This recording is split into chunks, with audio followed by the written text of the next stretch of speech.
0. Anasema faman kana hijratuhu ila Allahi wa rasuli, yule ambaye mwenye kuhama akaacha mji wake. Mtu katoka Dar es Salaam Tolu, kutoka Dar es Salaam anakuja Korogwe, anakuja kuzugazuga, anataka usta yani fahari na uchizi anataka yani uhuni. Anajua kama vile kaja hapa kwenye kambi kusoma sehemu ya uhuni.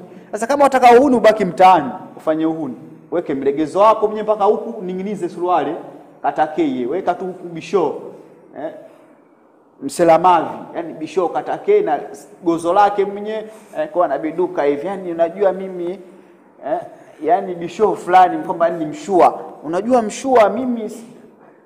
Sasa kama unataka hivyo baki nyumbani, lakini madhali kama umetoka umekuja hapa, bila shaka hapa sio kituo cha uhuni.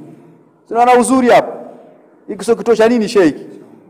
Hiki sio kituo cha uhuni sheikh, wala kituo cha mambo ya ajabu. Ni lazima ubadilike na uache mazoea. Kwa hiyo tumeona kama umehama kutoka nyumbani kuja hapa kusoma kwa ajili ya Allah na mtume wake, fa hijratuhu ila Allahi wa rasuli. Kumbe huko kutoka kwako nyumbani kuja hapa bila shaka utalipwa kana kwamba umetoka kwa ajili ya Allah na mtume wake. Allahu akbar.